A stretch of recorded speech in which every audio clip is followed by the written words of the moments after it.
Welcome back to my channel lifestyle with Sanchayita চ্যানেলের আরেকটা নতুন ব্লগে সকলকে ওয়েলকাম জানাই। তো আজকে রবিবার সকাল সকাল একটা ব্লগ স্টার্ট করছি। রবিবারের দিনটা দেরি করেই শুরু করা হয়েছে যথারীতি। আর আমাদের এখানে প্রচণ্ড গরম দেখতে পাচ্ছ। সকালবেলাটা একটু রোদটা কম, একটু দিনটা বাড়তে না বাড়তে এই জায়গাটায় পা দেওয়া যাচ্ছে না, মানে এতটাই গরম হয়ে গেছে। তো আজকে অনেক কিছুই প্ল্যানিং রয়েছে, দেখা যাক। মেন কাজটা হচ্ছে আজকে যে পরে গাড়িটা নিয়ে আসতে হবে, কারণ কালকে রাত্রিবেলায় যখন আমরা যাইনি, আমাদের সময় দেওয়া হয়েছিল তো 6:30, আমরা 8:30 পর্যন্ত, মানে যখন দেখছে আমরা যাইনি ওখান থেকেই ফোন করেছিল। তো আজকে সকাল সকাল যে পরে 10টা 10:30 পর্যন্ত যে পরে গাড়িটা নিয়ে আসতে বলেছে, এরকমটা শুনলাম। তো মনে হয় না 10টা 10:30টার মধ্যে আমাদের বেরোনো হবে। আফটার ব্রেকফাস্ট বেরোবো। তো ওই আর কি, পোগো ঘুমাচ্ছে এখনও। 9টা 9:30 বাজতে গেল, তো এখনও অবধি পোগো ঘুমাচ্ছে। উঠুক, ব্রেকফাস্ট করেই তারপরে একবারে বেরোবো ভাবছি। দেখা যাক কী কী করা যায় আজকে। 2:30।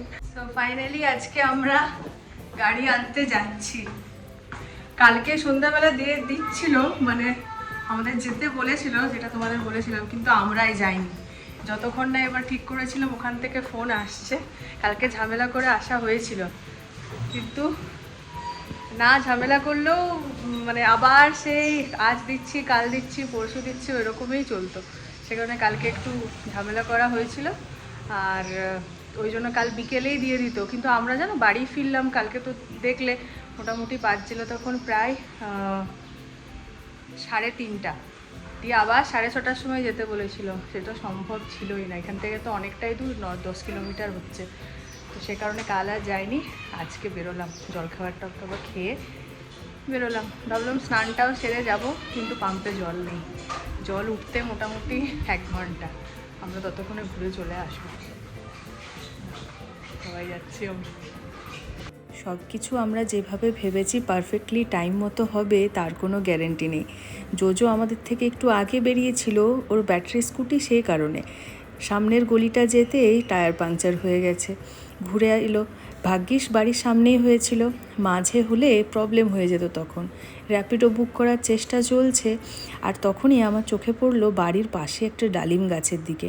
এতবার যাওয়া আসা করেছি, লক্ষ্য করিনি কত ছোট ছোট ডালিম হয়েছে, আর তার সঙ্গে ফুলও ফুটেছে। এগুলো বড় হওয়ার আগেই আশেপাশের মানুষজন দেখবেন সব তুলে নিয়েছে। গাড়ি চলে এসেছে জোজোর, ও বেরিয়ে গেল একটা র্যাপিডো করে। এরপর আমরাও বেরোবো। চলুন, আজ ফাইনালি গাড়িটা নিতে যাচ্ছি। ব্যাঙ্গালোরে যখন শিফট করলাম, একটা গাড়ির দরকার ভীষণভাবে মনে হলো। পোগোকে আনা পৌঁছার জন্য বাড়িতে একটা গাড়ি রাখা ভীষণ দরকার। সেক্ষেত্রে একটা অ্যাক্টিভা স্কুটি রয়েছে। অনির্বাণকে বলা হলো তার পছন্দের একটা বাইক নিতে, কিন্তু অনির্বাণ দূরদর্শী মানুষ। সে বলল দুটো পেট্রোল গাড়ি রাখাচ্ছে, আগে একটা ভালো দেখে ইলেকট্রিক স্কুটি নেওয়া হোক, পরে তখন নিজের শখ বা পছন্দ অনুযায়ী বাইক কিনে নেওয়া যাবে। সেই মতো আমরা একটা ইলেকট্রিক স্কুটি অ্যাথারই চয়েস করেছি। চলুন পৌঁছাই। এরপর পৌঁছে গেছি আমরা গাড়ির শোরুমে, কিন্তু আজকে কেউ যেন আমাদের পাত্তা দিচ্ছে না। ওই যে অরেঞ্জ কালারের টি শার্ট পরে ভদ্রলোক দাঁড়িয়ে রয়েছেন, উনিই হলেন স্টোর ম্যানেজার। ওনার সঙ্গেই কালকে ঝামেলাটা হয়, তো সে কারণে উনি তো আমাদের দিকে আজকে তাকাচ্ছেনই না। যাই হোক, অনেক বলা কওয়ার পর এই হলো আমাদের গাড়ি, আমাদের সামনে এসে দাঁড় করানো হয়েছে। যদিও বা এখনও সমস্ত অ্যাক্সেসরিজ কিছুই লাগানো হয়নি।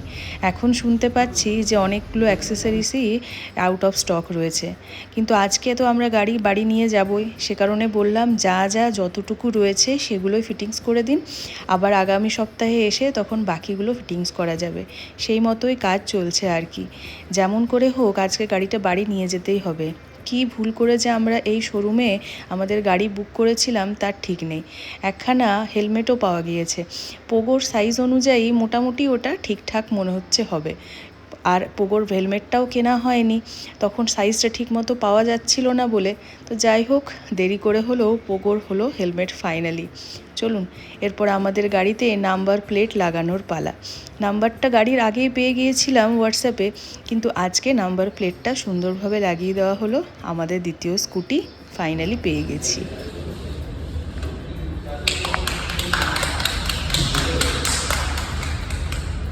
তো ফাইনালি আমরা গাড়ি নিয়ে আজকে যাচ্ছি। খুব এটা সেটা হওয়ার পর ফাইনালি গাড়ি নিয়ে যাচ্ছি। যদিও ফুল অ্যাক্সেসরিজ অ্যাভেলেবেল নেই, যতটুকু পাওয়া গেছে সেগুলো নিয়েই যাচ্ছি।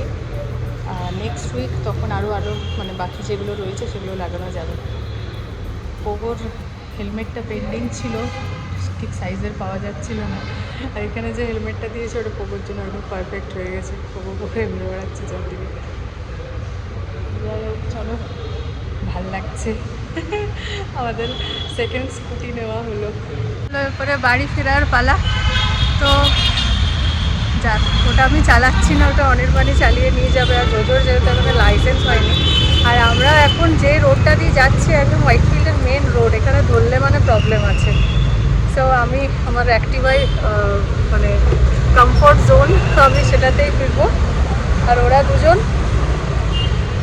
আধারে আসছে। চলো যাওয়া যাক। এরপর জোজোর ইচ্ছা করছে চালাতে, কিন্তু সত্যি মানে গলির ভেতরে ঠিক আছে, এটা একদম মেন রোড। যে কারোর ইচ্ছা করবে নতুন গাড়ি চালাতে। যাই হোক, চলো ফেরা যাক। এরপর 2:30 বেজে গেল এইখানে, কখন যে কী করবো। সে একদম যুদ্ধকালীন পরিস্থিতিতে, যুদ্ধকালীন তৎপরতায় মানে হড়বড় করে রান্না হয়েছে। মানে স্নান টান সেরে পূজা করা হলো, আর দিয়ে এখন খেতে বসছি। মানে কোথাও বেরোলে এমনটা হয় না। আর এমন অড টাইম হয়ে গেল, আমরা বেরোলাম একবার, আবার ঘুরে এলাম, তারপরে ক্যাব বুক হচ্ছে না, মানে ওই করে এতটাই দেরি হয়ে গেল। 12:30টার সময় আমরা গেলামই। তো যাই হোক, কিছু করার নেই। আজকে আমাদের রবিবারের মেনু ভীষণই সাধারণ। কালকে রাতে ছিল মাংসটা, সেটা রয়েছে, একটু ডাল আর পেঁয়াজ পোস্ত করে নিয়েছি, ব্যাস, তাহলেই হয়ে গেল। আর আমার আবার মাংসর সাথে আমি ভাতের থেকে পছন্দ করি একটু পাউরুটি খেতে, একটু মুড়ি খেতে, কেন জানি না আমার ভালো লাগে। তো একটু সামান্য পাউরুটি নিয়েছি, 2 পিস গরম গরম মাংসের ঝোলের সঙ্গে খাওয়ার জন্য। চলো, অনেক বেজে গেছে 4:30, আর ওয়েট করা যাচ্ছে না। ঝটফট খাবারটা খেয়ে একটা শটান ঘুম দিতে হবে। বাইরে এতটা রোদে এতক্ষণ থাকা হয়েছিল, তো ভীষণ টায়ার্ড লাগছে এরপর শরীরটা, না একটু শুলেই নয়। রবিবারের বিকেলবেলা ভাবছি আজকে একটা আইসক্রিম বানাবো। গরম তো পড়েছে ভালোই, আর আইসক্রিম খেতে ভীষণই ইচ্ছা করছে। যাই বলো আর তাই বলো, ছোট বড় সবাই, মানে ঠান্ডা লেগে গেলেও মনে হচ্ছে লেগে যাক, তাও যেন মনে হয় একটু প্রাণটা ফিরে পাই, এরকম অবস্থা। তো একটু অন্য রকমের একটা আইসক্রিম ট্রাই করতে চলেছি। প্রচুর ফলমূল নিয়ে এসেছিলাম কালকে এই স্টার মার্কেট থেকে। তো সেই সমস্ত কিছু দিয়ে ফ্রুটসওয়ালা একটা আইসক্রিম বানাবো ভেবে রেখেছি। তো যাই হোক, প্রথমে ফ্রুটসগুলোকে কাটতে হবে, মানে কোনো রকম গ্যাস ট্যাস ইউজ করার দরকার নেই এই আইসক্রিমটা বানাতে। সেদিক থেকে একটা ভালো জিনিস। তো চলো দেখি, বানানো শুরু করি এবার। এখানে আমি 4 ধরনের ফল নিয়েছি, আম, আঙ্গুর, বেদানা, আর তার সাথে ওয়াটারমেলন, তরমুজ, আর এর সঙ্গে নিয়েছি ডাবের জল।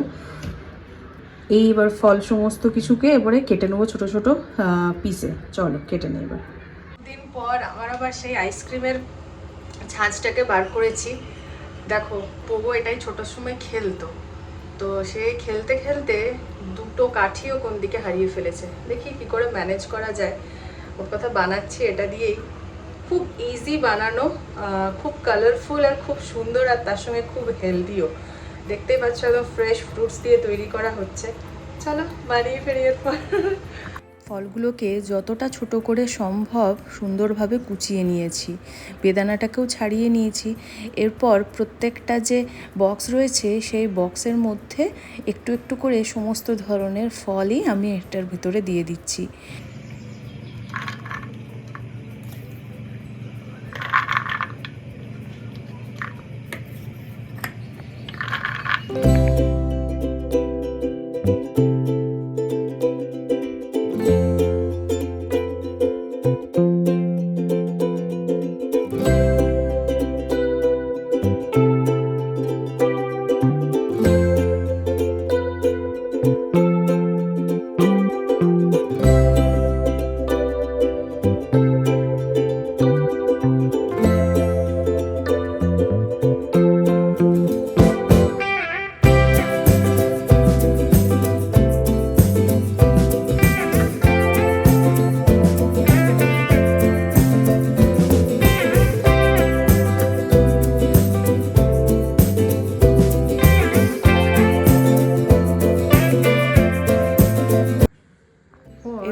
চালের টুকরোগুলোকে বাইন্ডিং করার জন্য একটা তো লিকুইড কিছু দরকার, তো সেক্ষেত্রে আমি এই ডাবের জলটা ইউজ করছি।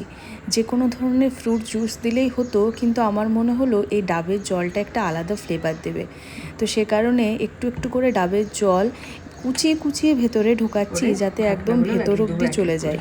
তারপরে স্টিকগুলো লাগিয়ে দিচ্ছি। আমার আইসক্রিম বানানো কমপ্লিট। এরপরে এটাকে মোটামুটি ফ্রিজে 3 থেকে 4 ঘন্টার মতো সেট হতে দিয়ে দেবো। চলুন ফ্রিজের ভেতরে এরপরে রেখে দিই। রেডি আইসক্রিম, কি সুন্দর দেখাচ্ছে দেখো। এবার ভালোভাবে এটা জমে গেলে হয়, যেহেতু ভেতরে কোকোনাট ওয়াটার দিয়েছি তো সেটা দিয়েই জমবে ব্যাপারটার, ভেতর থেকে এই ইয়েগুলো থাকবে। দেখা যাক কি হয়।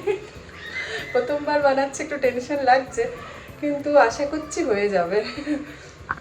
ফল টুকরো যখন কাটছিলামই তখন মনে হলো পোগোর জন্য স্কিউয়ার দিয়ে একটু কিছু কাণ্ড কারখানা করি, ওকে একটু সারপ্রাইজ দেওয়া যাবে। ওই কুকি কাটার দিয়ে তরমুজগুলোকে টেডি বিয়ারের শেপে কাটা হয়েছে, আর একটু আঙুর স্টিকগুলোতে গুঁজে দেওয়া হয়েছে। পোগো ঘুম থেকে উঠতেই ও চোখের সামনে নিয়ে হাজির। কি খুশি হয়েছে দেখুন মুখটা। আমি বলছি সারপ্রাইজ, তো ও বলছে হ্যাঁ খুব ভালো হয়েছে সারপ্রাইজটা।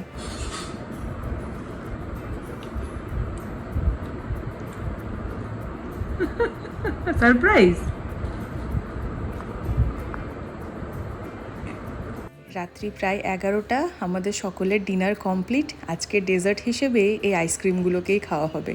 ডিমোল্ড করতেই এত সুন্দরভাবে বেরিয়ে এলো, ভীষণ সুন্দর কালারফুল দেখাচ্ছে না? পোগো ভীষণ এক্সাইটেড ছিল যখনই বলেছি আইসক্রিম বানাচ্ছি। আসলে ও তো তখন ঘুমাচ্ছিল, তাই বুঝতে পারেনি কীরকম কি হয়েছে আর কি। চলুন তাহলে আমরা সবাই মিলে রাতের আইসক্রিমটা ভালো রকম এনজয় করি। আজকের ব্লগটা এখানেই শেষ করছি। অবশ্যই ভালো লেগে থাকলে একটা লাইক করে দেবেন। চ্যানেলে যারা নতুন দেখছেন একটু সাবস্ক্রাইব করে নেবেন। দেখা হবে পরের আবার একটা নতুন ব্লগ নিয়ে। থ্যাঙ্কস ফর ওয়াচিং বন্ধুরা।